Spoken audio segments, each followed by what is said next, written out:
Raghav had never truly understood the weight of silence until now.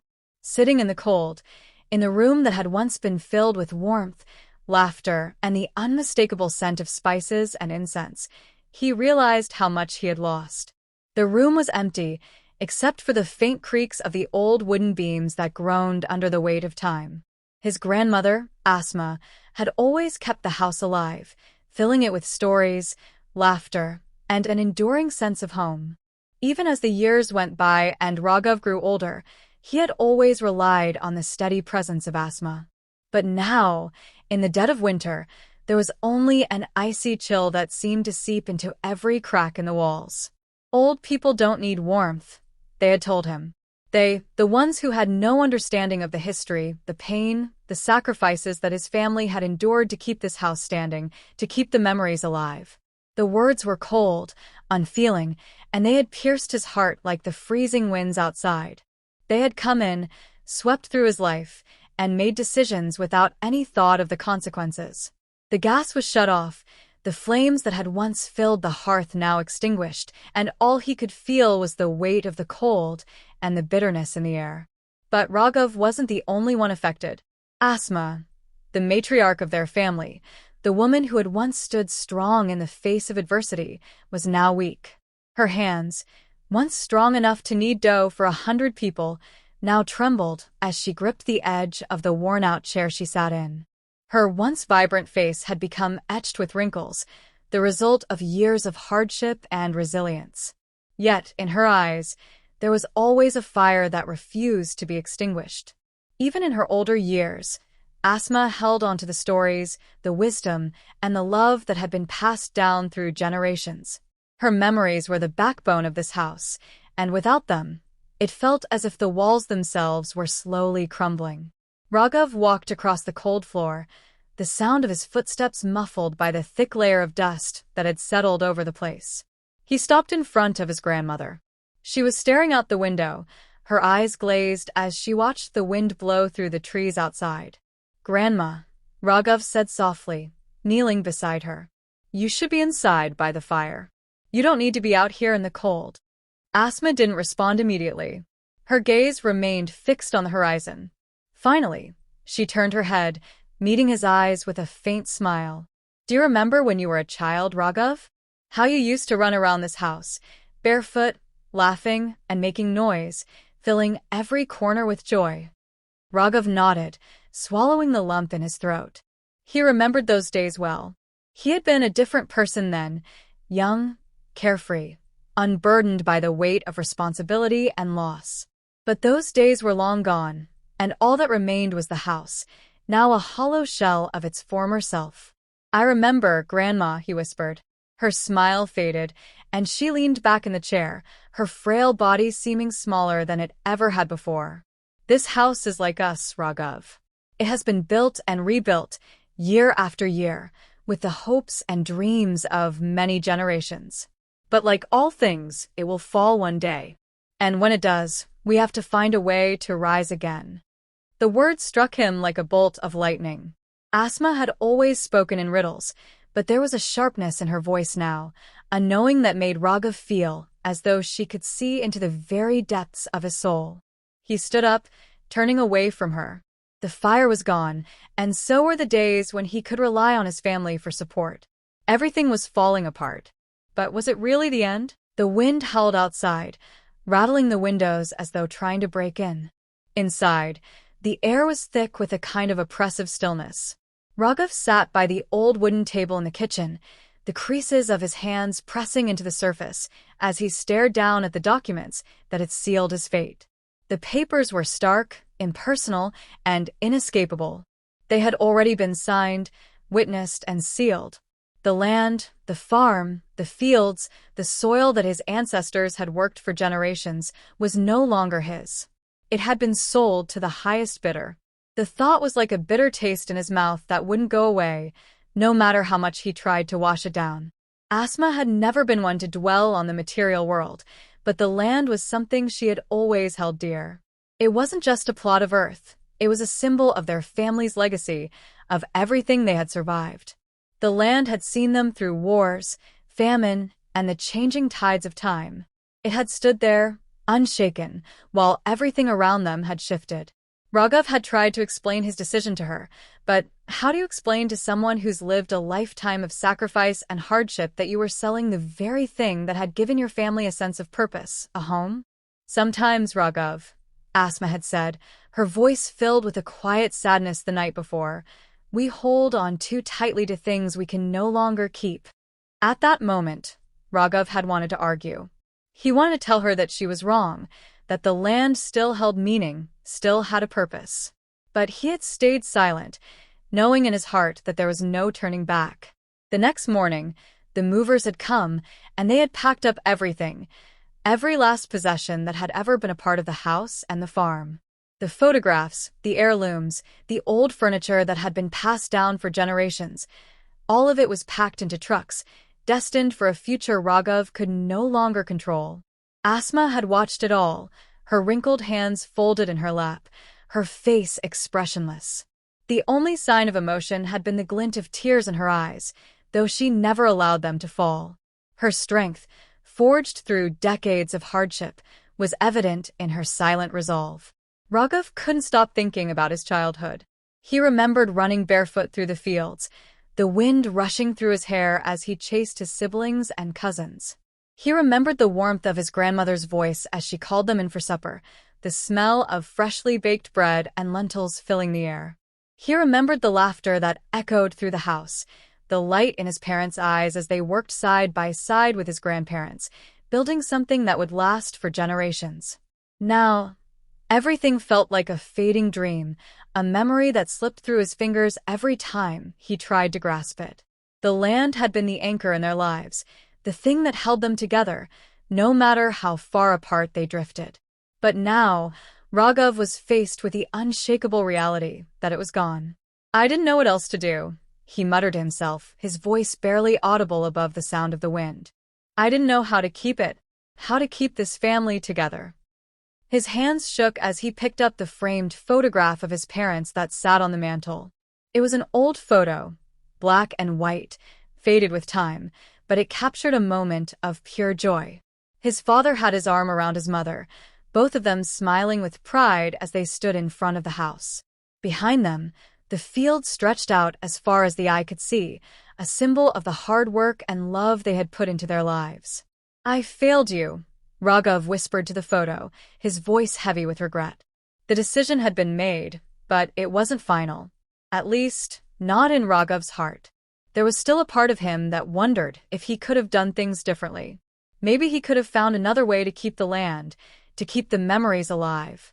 But even as he sat there, brooding over the past, he knew it was too late. The land was gone. The house was empty.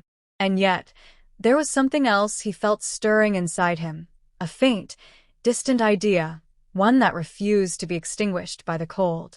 Asma's words from the night before echoed in his mind. We hold on too tightly to things we can no longer keep. Perhaps it was time to let go, not just of the land, but of the person he had been. Perhaps it was time to move forward, to find a new path, even if it was uncertain. The future was unknown, and Raghav had no idea what it would hold, but maybe that was what he needed. It was time to rise again. Raghav spent the night pacing around the house. The walls, once familiar and comforting, now felt like prison bars that confined him in his thoughts.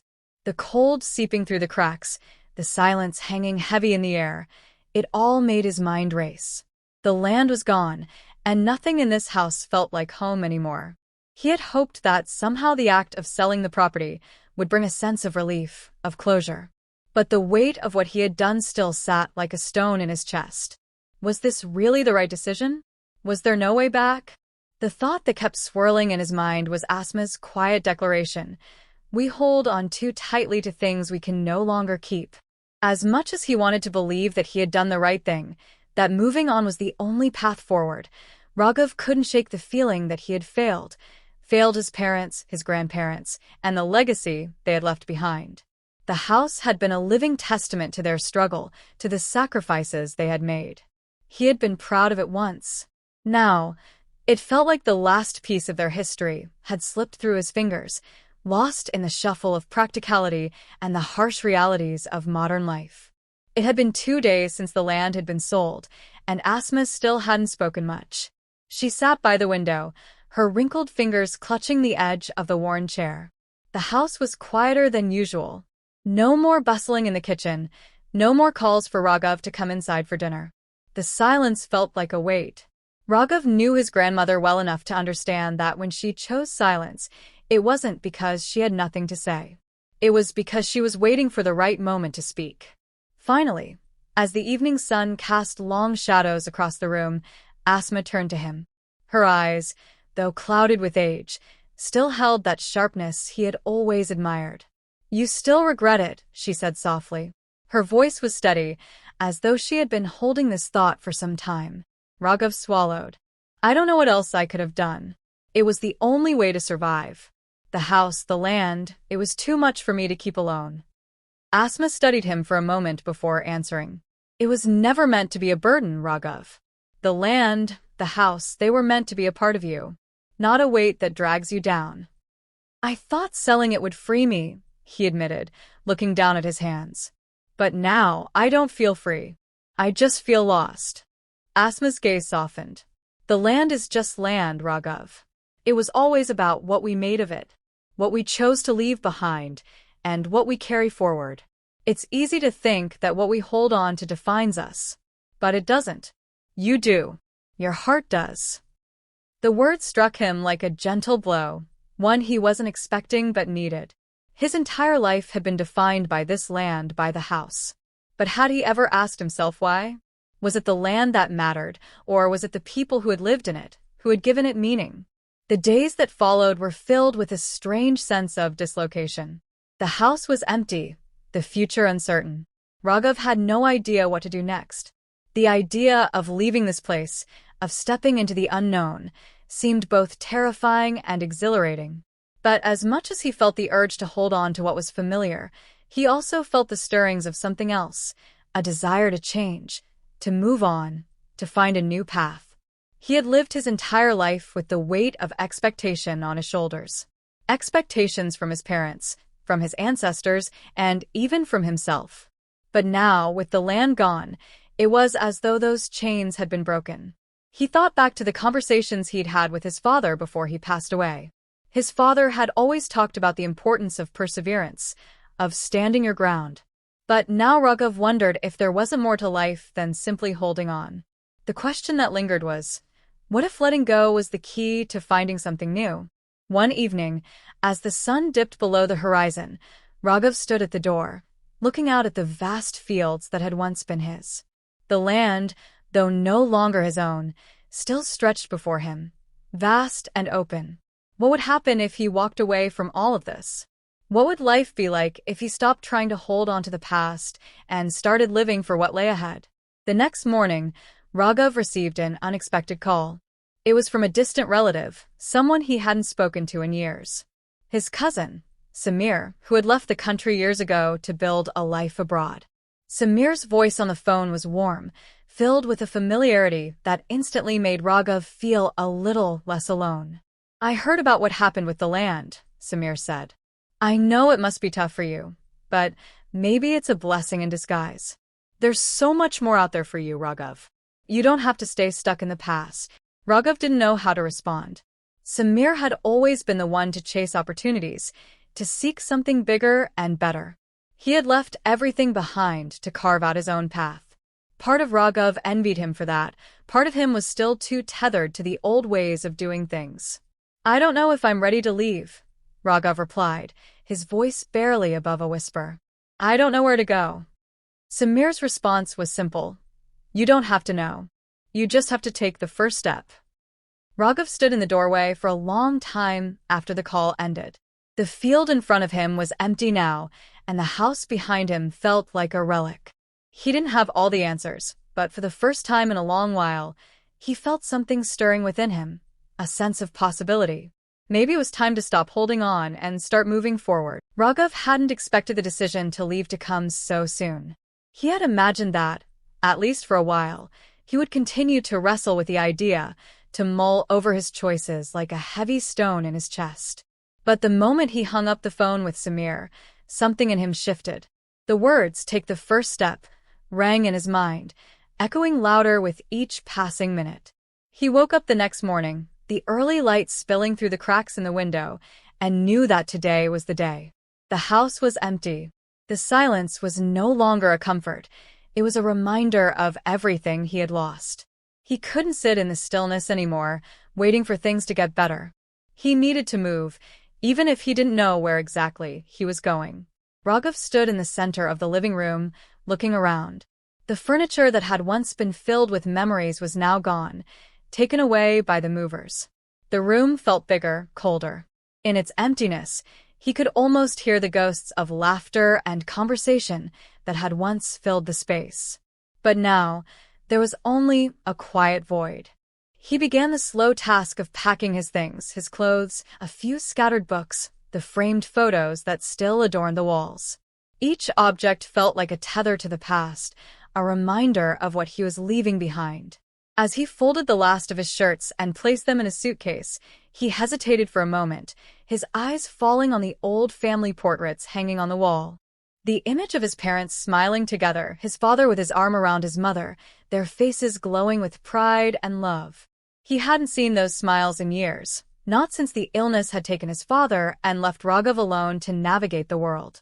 It seemed like a lifetime ago that he had felt secure, surrounded by the love of family. His grandmother's voice came to him softly in the quiet. "You do not need to hold on to the past. You carry it with you in your heart, not in your hands." Raghav stood still for a long time, gazing at the picture. Then, with a deep breath, he carefully took it down from the wall, folded it into a small corner of his suitcase, and closed it shut. He would carry the past with him, but he would not let it weigh him down any longer. He walked down the narrow hallway to Asma's room. She was sitting by the window again, just as she had been the past few days, staring out at the barren field that stretched beyond the house. Her frail figure, so often strong and full of life, now seemed smaller somehow, a quiet presence in the midst of all the change.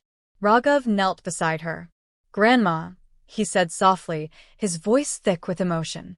"I'm leaving. I don't know when I'll be back."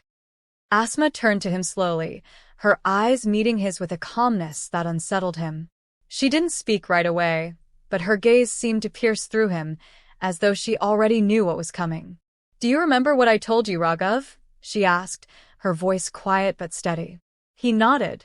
"You said we carry the past with us in our hearts, not in our hands." A small, knowing smile tugged at her lips. "It's time for you to carry your heart, Raghav. Not the house, not the land. Your heart. And wherever you go, take it with you." Raghav didn't know what to say. The words felt inadequate, like trying to fill an ocean with a single drop. But Asma's wisdom had always been clear, even when he didn't want to hear it.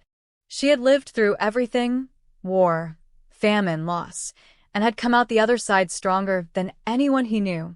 If she could let go of everything she had built, so could he. "I love you, Grandma," he whispered, a lump forming in his throat. "And I love you," Asma replied, her voice soft. "Go, Raghav. Find what you need." With his suitcase packed and a heavy heart, Raghav took one last look around the house. He had never been a man of grand gestures or bold decisions, but today felt different. Today, he was making a choice to move forward, to leave behind the safety of the known and step into the uncertainty of the future. The car waited outside, the engine already running.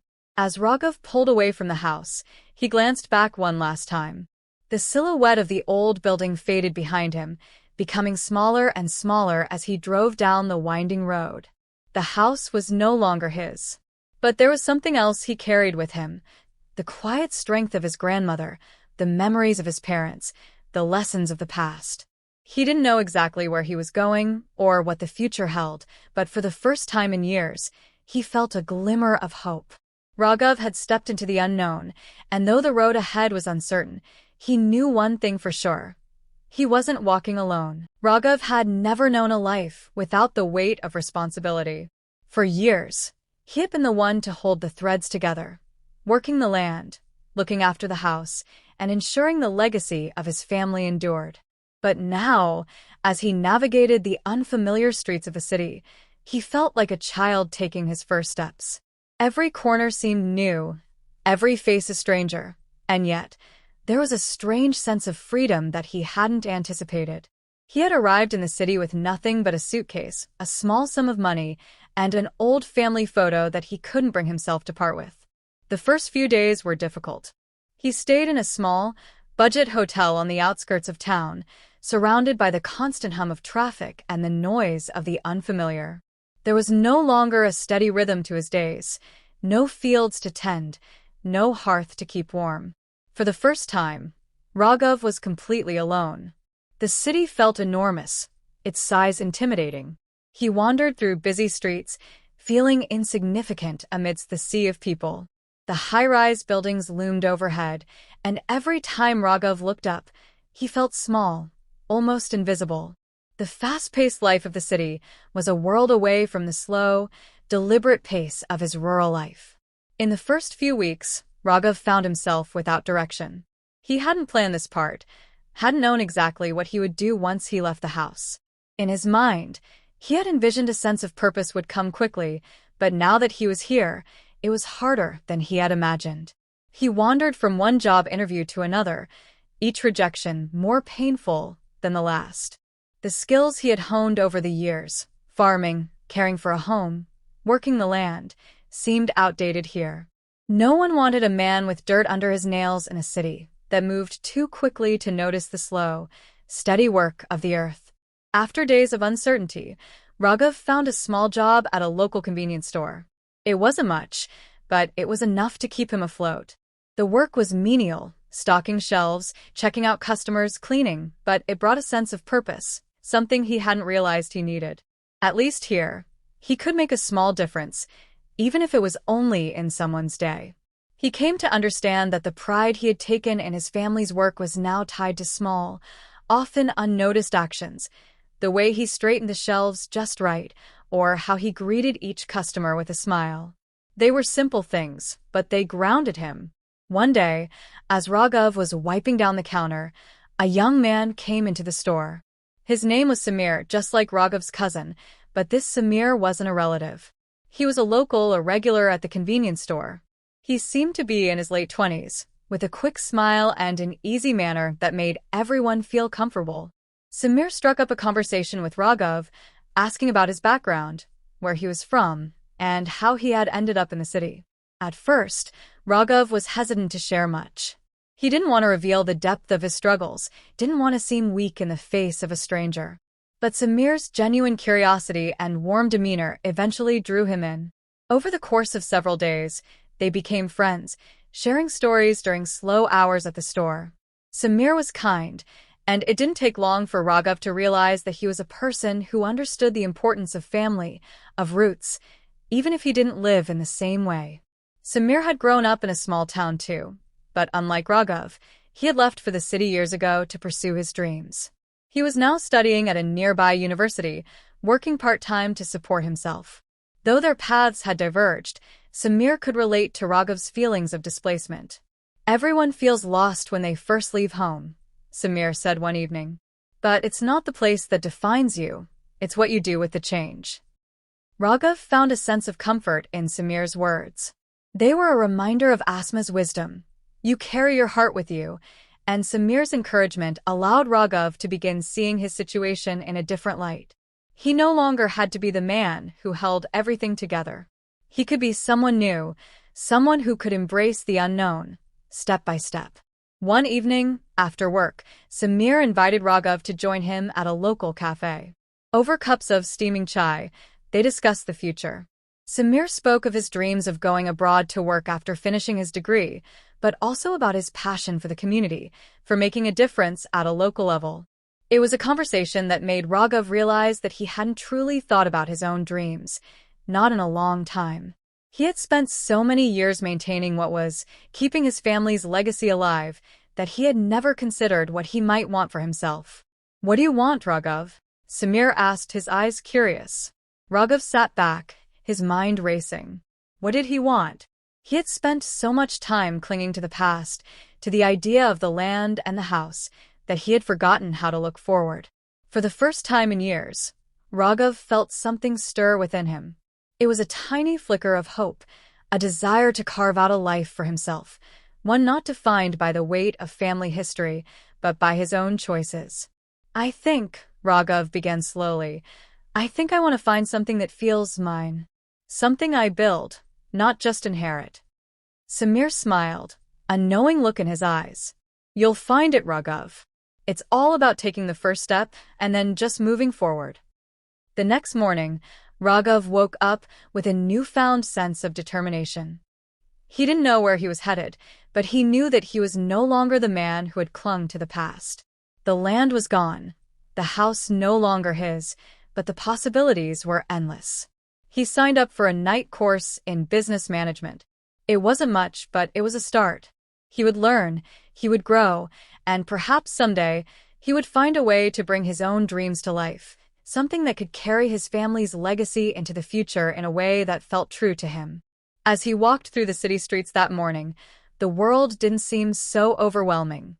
The buildings towered above him, yes, but now they felt like opportunities, like chances waiting to be seized. Raghav had stepped into the unknown, but with each step he took, he felt a little more at home in the world. Raghav's first few months in the city had been difficult, but with each passing day, he felt a shift within himself. The initial wave of isolation had slowly given way to a strange sense of belonging. It wasn't that he had found his place completely, but he had started to see that the world was larger than the small, isolated life he had known. There were opportunities here, opportunities that he could shape, if only he was willing to put in the work. His days were filled with long hours at the convenience store and nights spent attending his business management course. It was a rigorous routine, but Raghav felt a sense of purpose in it that he hadn't felt in years. The work at the store was simple, stocking shelves, helping customers, sweeping the floor, but there was something grounding in it. He could leave at the end of the day and feel like he had done something tangible, something that mattered. And the classes.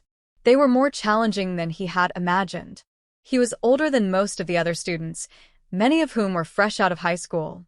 But Raghav found himself drawn into the material. There were moments when the concepts felt alien to him, the language of business and finance unfamiliar and cold. But with each class, he started to understand. He began to see the connections between what he had learned in life, the hard work, the patience, and what he was learning now. In the quiet of his small room at night, as he studied by the dim light of a desk lamp, Raghav thought about what he had left behind, the land, the house, the family legacy. It had been a difficult goodbye, but now he was starting to see the value in what he was doing. He wasn't abandoning the past, he was learning how to build a future that was his own. Samir continued to be a guiding presence in Raghav's life. The two became close friends, their conversations often lasting long into the night. Samir had a way of making Raghav feel like he wasn't so alone in the world. They would sit in cafes, sipping chai, and talk about everything, dreams, regrets, the weight of family expectations, and the strange excitement of trying to carve a new path. One evening, after another long day at work, Raghav met Samir at a local cafe. Samir looked more serious than usual, his brow furrowed, his phone in his hand. "What's going on?" Raghav asked, concerned by the shift in his friend's demeanor. "I got some bad news today," Samir said, his voice tight. "My father's company is in trouble. There's a chance he might lose everything." Raghav felt a pang of sympathy. Samir had always seemed so confident, so sure of his place in the world. To hear him so shaken was a stark reminder of how fragile everything could be. "I'm sorry to hear that, Samir," Raghav said, sitting down across from him. "What does that mean for you? For your family?" Samir shook his head, looking down at the table. "It means I have to figure out what I'm going to do. I might have to go back to the village, help out with the family business. I didn't expect any of this. My whole plan was to finish my studies, build something for myself. But now, it feels like everything is falling apart." Raghav paused, considering his words carefully. "Sometimes, we don't get to choose when things fall apart," he said slowly. "But maybe that's not the end. Maybe it's just the beginning of something else. I've been where you are, Samir. I felt like I lost everything.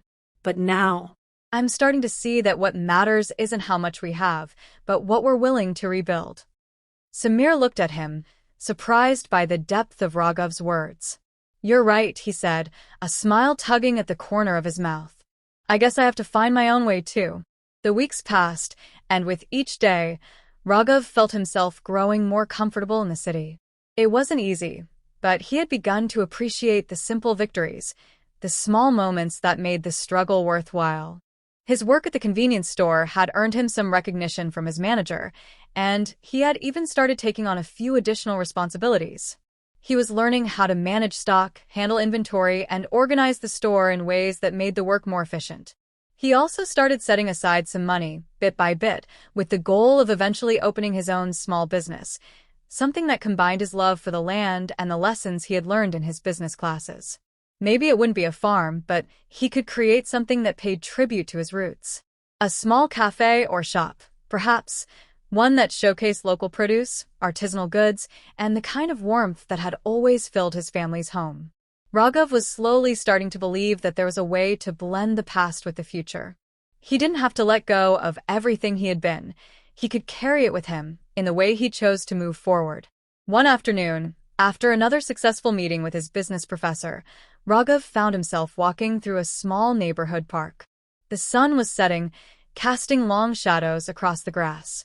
He sat on a bench, letting the cool breeze wash over him, and for the first time in months, he allowed himself to dream.